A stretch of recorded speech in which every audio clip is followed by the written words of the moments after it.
everybody. Welcome back to Star Wars Minute. It's the daily podcast where we analyze, scrutinize, and celebrate the Star Wars movies 1 minute at a time. I'm Pete the Retailer from PeteTheRetailer.com. I'm Alex Robinson from I'm Alex Robinson from AlexRobinson.fun. Sorry, years of saying the old website. I'm still a little rusty. AlexRobinson.fun. I'm Asterios Kokonos, and with me is my co-host from the loudest podcast, Sirancha. Hello. Welcome to the program. Well, welcome back, Asterios. Welcome to the program for the first time, Sirancha. Thank you. I'm very excited for today's topic. Our first team guest commentators this season. Exactly. Well, we keep adding. First it was just you and me. Then for the last couple of weeks, it was you and me and a guest. Now we've got two guests. It's just going to keep building. It's like we're adding layers and layers and layers. By the end of the season, everyone on Earth will be co-hosting the podcast with us. Exactly. It's going to be like Hands Across America, but for Last Jedi. Today, we're talking about minute 16. We're nowhere near the end of this movie. 16 starts with Rey finding Luke's hut, and it ends with somebody's knocking. Open the door. Let him in. Long show. So what part of in between that beginning point and end point, by the way, is the reason... Well, I mean, you guys are here because we love you. But the reason why you're here for this specific week is we get the first appearance of the creatures known as Porgs. Yes. Yes. And I'm going to be completely honest with you guys. Please. This is not a bit or a gag. Okay. Sirancha and I, we are some of the biggest fans of Porgs in the world. This was my first Star Wars movie that I'd ever seen, and I just think they're so cute. I think they're adorable. I think they're the cutest thing in the world. We immediately started a podcast called Porg Chatter after walking out of The Last Jedi. And it lasted for 16 walked out? Walking out triumphantly. Once the After Porgs 30 were in the done, morning. you were like, that's it. I don't know. We went straight to like a hookah bar Yeah, I remember that. right across the street from like this like tiny little movie theater in Brooklyn. And Sirancha was like, I love those birds. Tell me about those birds. And I was like, I don't know a lot about them. We now own probably around 40. Yeah, we have a lot of the merchandise. Yeah, we own like 40 Porgs. And also like listeners to our show will also like make Porgs and send them to us. We have two. This is a 3D printed Porg that was sent to us named Dr. Pepper. This is a hand-carved Porg named Lieutenant Dan. Because she's missing a leg. Over here is a big wooden Porg that looks like me that was sent to us. Wow. Over here we have... This was only released in the United Kingdom, but it's a Porg-shaped LP that plays that, not the Cantina song from Star Wars 7.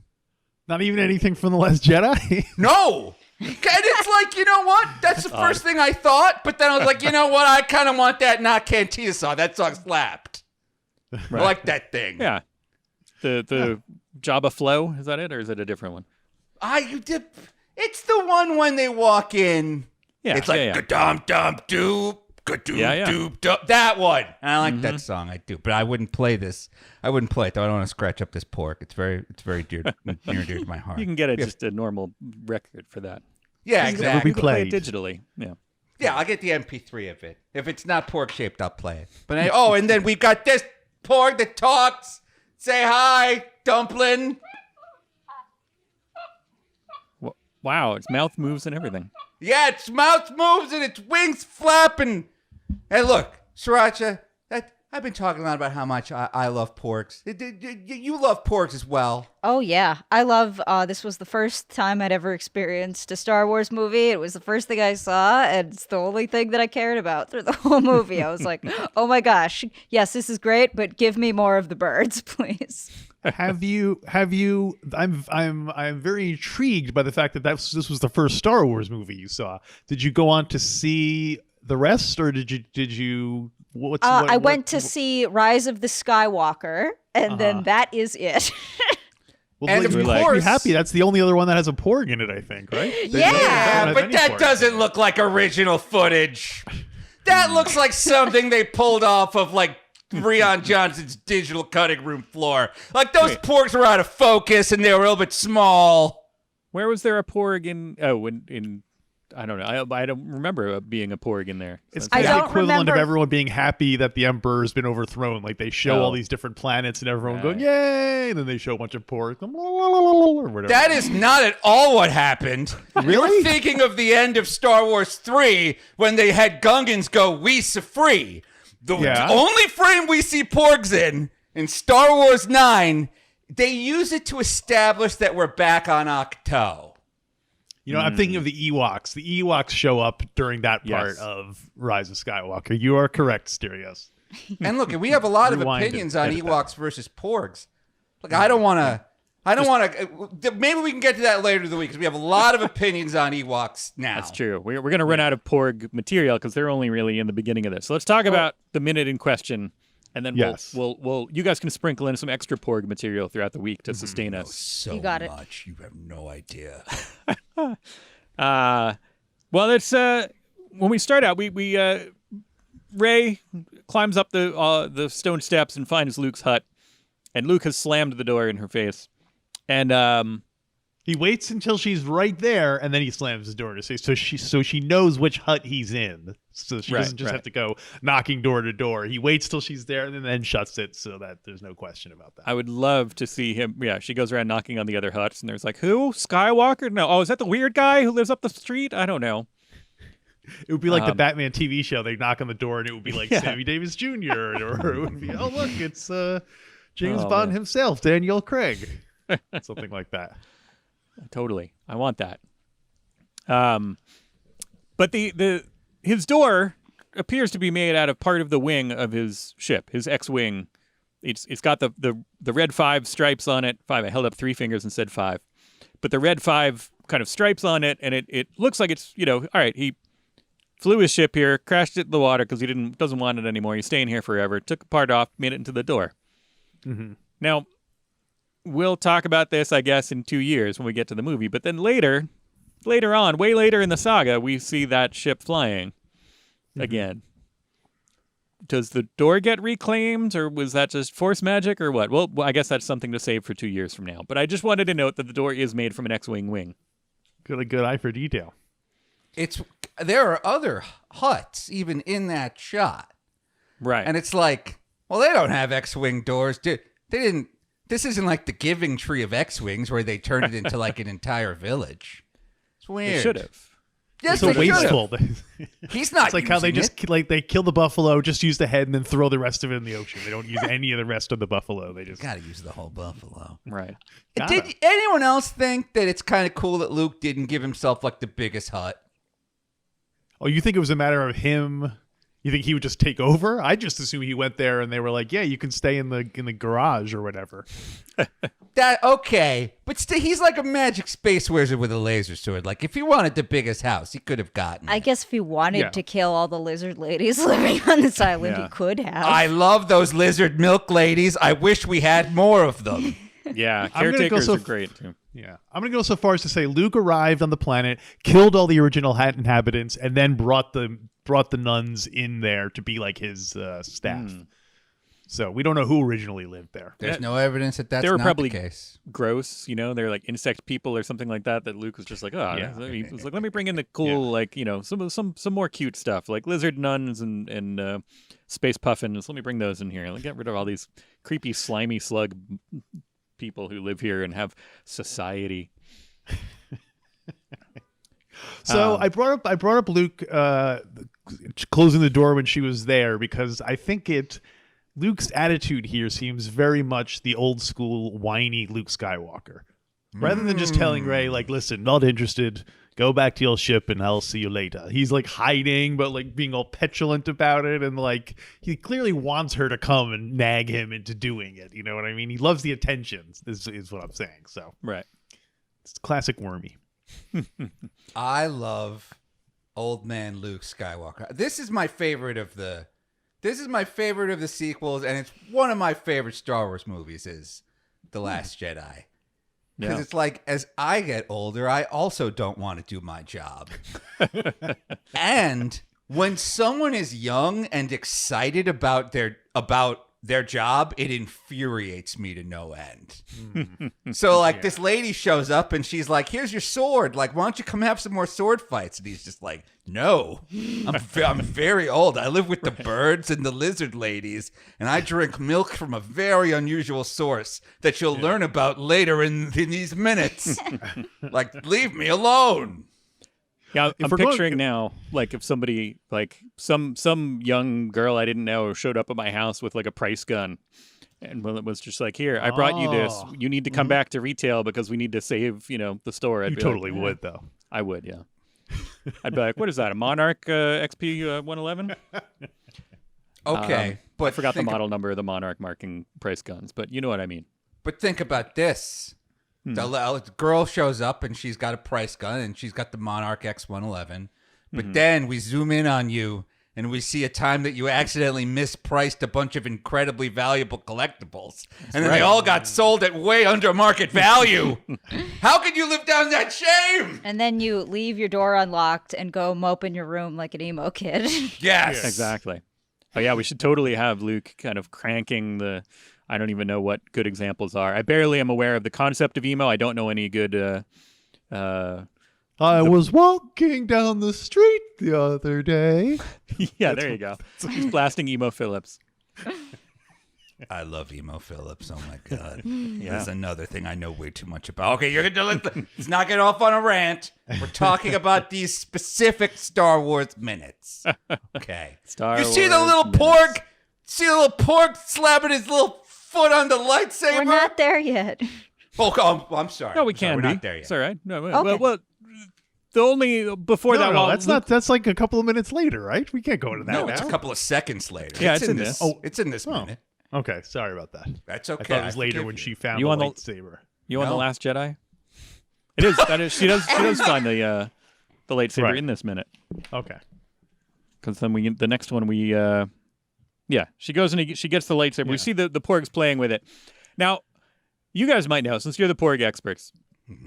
I've seen the clip of this same kind of setup, except it doesn't work out so well for the one Porg that's staring into the barrel of the lightsaber. I don't like this. I've seen it, and I'm happy it didn't get included in the final cut. Well, yeah, was that a cutscene or was that just animators playing around, or do you think they actually had ever intended to use that? Sirancha, would you know I don't like talking about I this. mean, they do.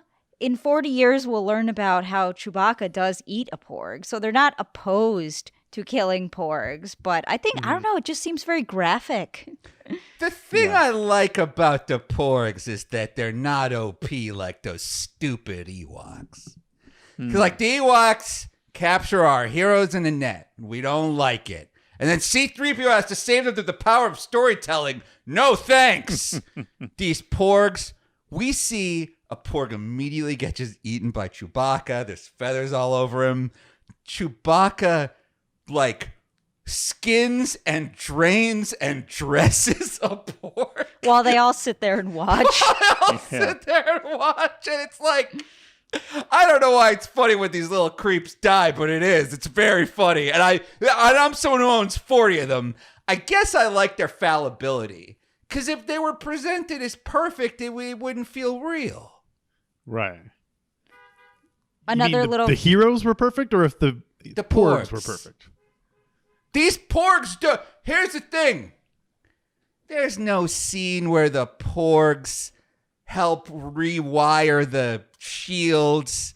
There's no Just bystanders. That's because they're just dumb birds, and that's why I like them. This is what I don't get about the whole Ewoks versus Porgs debate. Porgs are not characters. They're just dumb birds. Like, do you look for backstory in the pigeons you see walking to the subway? No, of course not. They're dumb birds. I create backstory. I call the black and white flecked ones marbles. I know, they aren't all named marbles. I know. I love it when you see the ones that look like marbles. But it's like, with these Ewoks, oh, wicked. Oh, they have a king. Oh, no. When one of them dies, it makes you sad. Like, yep.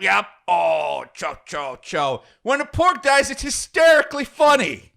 They're just better. They're better in every way. Well, I mean, it's not like either of us are going to be fiercely pro Ewok, so I can't argue with you about I that. told you these guys were cool. Another I guess little. the sense that they're comparable is that they both seem like things created by marketing creations. departments of. Yes. So in that sense, they're the same type, even though one's a non-sentient creature. Interestingly, the Wikipedia does identify the Porgs as birds, which I thought was interesting because I didn't think of them as birds. I thought of them as their own thing because their faces are not bird-like at all. They look like dogs a little bit in the face. They're pugs and puffins right. put together. They're porgs. They're always frowning. And it's like, what do you have to be upset about? The old man's tromping around again. Just fly away. But they're always frowning. They're always scared and terrified. Now, and Sirancha, okay. I also love that we hear them first and then we see them. That's very Spielberg.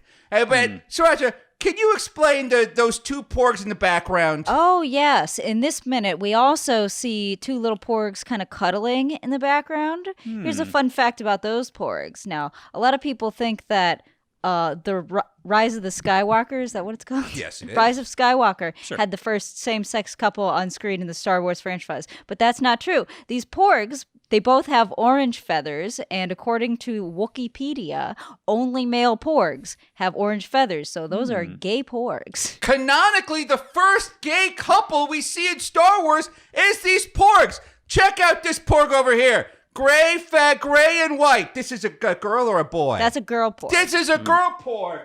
But then, if you check out these porgs over here, they all have the classic orange and brown that you're used to. There's a couple of handsome gentlemen down there.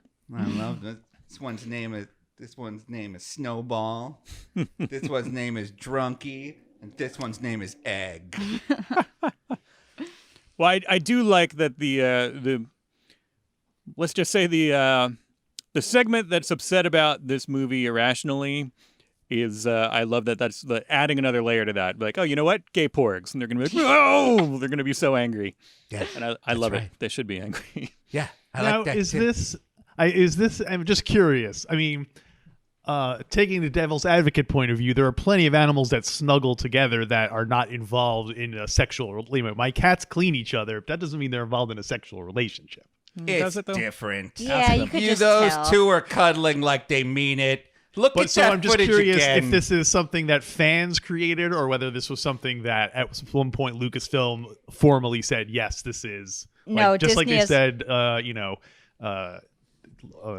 that I have a bad feeling about this. Just like they kind of retcon that in. Is this a official thing or is this a fan angle? Just I out of don't think- curiosity. Disney has ever officially pronounced the porgs as husbands, but I mean, the evidence is right in front of us. What are you Yeah, gonna- Alex, you when have gotta we believe ever your waited for eyes. Disney to officially confirm anything that I'm we not. believe? I'm not saying that. I'm not saying it depends on them confirming it. I'm just Right. curious. The audience is free to.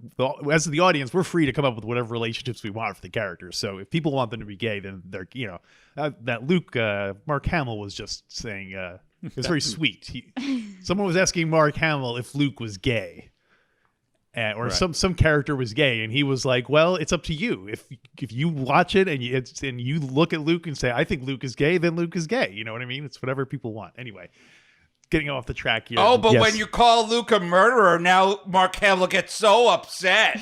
My character would never try and murder his nephew. Oh, yeah.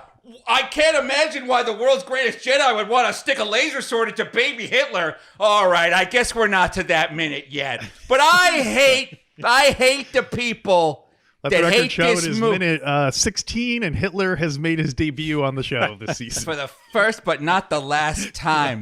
Like, the We should people have known the that Porg don't... minute would involve Hitler, of course. Yeah. This is the The only... balance of the force. Yeah. Maybe I should save these. I'm going to save this opinion for enough. I really like Luke Skywalker in these movies. And the Yeah. people that complain about Luke Skywalker in these movies, oh, okay, I'll save it. I'll save it. What else can we say about the Porgs in this minute? I'm thinking about, I can't stop thinking about those two porgs snuggling, and I think my counter argument to the cat thing would be the porg lands, and the first thing it does is snuggle its partner. Yes. And I don't think your cats come home and the first thing they do is lick each other. Yeah, exactly. And he knocks him over. It's like, oh, they're having so much fun. They're cuddling and rolling around in the grass. I think Disney knew what they were doing. And there's a reason No argument for me. There's a reason that one Porg was investigating the lightsaber, because as we've learned from the description to the Porg bookends that cost $120, Porgs are naturally curious creatures. Is the bookend sales information considered canon? Yes, that's what Disney does. That's everything like the AdAct Disney makes commercial. now is canon because everything else got put in the Star Wars Legacies toilet or the Legends toilet, whatever that thing was. Oh, you don't think Disney's making sure that the stuff on the back of that bookends thing is canon? I mean, if they're going to dig out the Earth so you can't see other parts of Disneyland while you're in Galaxy's Edge, I think they've got their thumb on the copy. Yeah. Also, there's canonically Porgs at Galaxy's Edge. It's great. Here's a question for the panel that has to do with this minute. We see Luke folding up his formal Jedi robes that he was wearing. Why did he put them on? Why was he expecting like, I thought it was going to be Leia, but it's just this girl. Okay, now I'm going to change back into my fancy clothes. I'm assuming, and I don't want to. This is based on nothing. I'm assuming that was kind of his. She interrupted him basically in the morning meditation phase of his day. I like that. So he put on his vestments and went out and did his little sun salutation, and then he was going back to put on his play clothes, to dig in the dirt and. Oh, so like his church carrots. church pants. Yeah, When I was in middle school, I used to just sit around the house and cosplay, and it was kind of fun. So maybe that's what he was doing. He was. That would be amazing if Ray shows up and he's like, "I was supposed to give this to Luke Skywalker, but there's Samus Aran up on the top of this cliff. I don't know what." Yeah, I don't know. That was my guess. I like the cosplay idea. The vestments, the kind of morning ceremony thing. I don't know. I didn't really catch until right now that he's folding up what he was just wearing. Yeah. I realized that's or he knows exactly what you said before, that he wants the attention and he knows that he's gonna kind of get suckered into this, so he's like, let me just change now because I know she's gonna. He's been waiting up there for weeks for people to show up. He's like, I gave them the map. How much more information do they possibly need? She'll keep calling and calling. I'll go. If you don't want to be found, why did you make a fun little puzzle that gives away your location? We'll get to that later in the All week. right. A couple of I guess maybe just one more thing about Porgs for this minute. So you guys could probably explain better than me where they were like, oh, there were these birds on the island, and so we made the little digital costumes. Like, do you guys know that explanation? Yeah. Yeah, there were puffins were there. Puffins were there. Puffins. Yeah, so here's the story like they're like, well, where they shot this movie, they were these endangered puffins, and they were literally not even allowed to shoo them away. Mm-hmm. So they said, let's just give them little digital costumes and turn them into Porgs. Mm-hmm. Now, to me, that sounds like a load of horse hockey. Like, easy it would be to just remove these birds digitally. Adobe has a tool called bird remover already. Oh yeah, it was instead of just cloning and cropping these birds out, let's rig up little faces and have them slap lightsabers with their feet. I don't believe that for a second. That sounds like the Disney's magical PR machine. Yeah. Sirancha, what do you think? I completely agree. There are some shots in this movie where you can see just two little birds sitting around in the background, but they do a lot of zoom up shots of the Porgs, and I've seen the behind the scenes where they have the mechanical arms making them fly. I think it was very intentional. Gentlemen, thoughts? I want to say a little bit of both. I want to say they realized they couldn't get rid of them completely, so might as well lean into it and we'll costume the ones that are accidentally in the frame, and then while we're at it, hey, I like this design. Let's throw them in there. Let's feature them. Let's turn that bug into a feature. Let's lampshade the Porgs. Yeah, I'm gonna go. I think that seems exactly like the kind of little kind of precious detail that Rian Johnson would want to like do that. Like rather than just erase them, he's like, what if we put little faces on them in the main fin? Everyone's like, no, that's so great. And then it's great. We can make toys out of it and everything. So it's not quite the simple story that they had where I'm sure they were originally going to plan to just delete them, and then they just said, hey, you know what? Maybe instead of that, we'll do this, and then, whatever. But I think they should go back and turn all of the television antennae, the aerials in Cairo in Raiders of the Lost Ark, turn those into Porgs, too. Yes. Turn course they everything should. into Porgs. And all of the walkie-talkies in E.T. There you go. Now you're talking. You're Oh, telling walkie-talkie. me that a puffin accidentally got caught on the Millennium Falcon, and then when they pushed the Millennium Falcon to hyperdrive, a puffin got its little cheeks and mouth up against the window, and they had to digitally turn that into a Porg. I don't believe it. Well, that's covering up. If they didn't disguise that digitally, they would have gotten in trouble with the World Wildlife Fund or whatever. They would have been like, oh, wait. We accidentally smacked that puffin around with it. Put some digital costume on that so nobody knows. It'll be Quick. like 18 takes of them throwing puffins against the glass. Trying to make it work. cute. And action. Thunk. Oh. Not quite. Let's do it again. There's a pile of them under the window. We're throwing them at. So I have a couple of factoids about puffins, but about porgs. It's a delicious Maybe I cereal. should save them for the. We should spread them out You throughout have the week. no idea how much I'm not saying about Porgs right now. I am That's what I'm saying. I'll let actively you trying to guys. hold. Thanks. I'll save all mine for Friday, so that way when you guys are done, I'll be like, okay, here's the one thing you didn't mention. Okay. In this Very thing. good. So, Very, very good. Well, let's wrap this up. Can you guys come back tomorrow to talk more about Porgs? Heck yes. Yeah, I absolutely. Can't wait. All right. It's a Porg party, everybody, all week. In the meantime, if you want a different kind of party, why not go find us on social media? It's a weird party, social media, right? It's like a weird party that we're all invited to. You go to different areas of the house, and I'm losing this metaphor, but you can find each us on room is Twitter. filled with people worse than the last. Exactly. It's a crazy I nightmare. don't like that in But this place. the point is, we're there. You can find us. We're your friends that you want to talk to about Star Wars at the party. And you can find us on Twitter at Star Wars Minute, Instagram at The Star Wars Minute. Go to StarWarsMinute.com/Facebook to go to the Star Wars Minute Listener Society there. Or you don't do Facebook, you don't want to sign up for any of this privacy-stealing nonsense that they're all doing, go to Swimls, SWMLS.StarWarsMinute.com, and that's an old-school message board where just some Star Wars Minute fans are hanging out, talking, doing their thing. All of that I expect to have done by tomorrow morning when we'll be back with a brand new episode of Star Wars Minute. Star Wars Minute.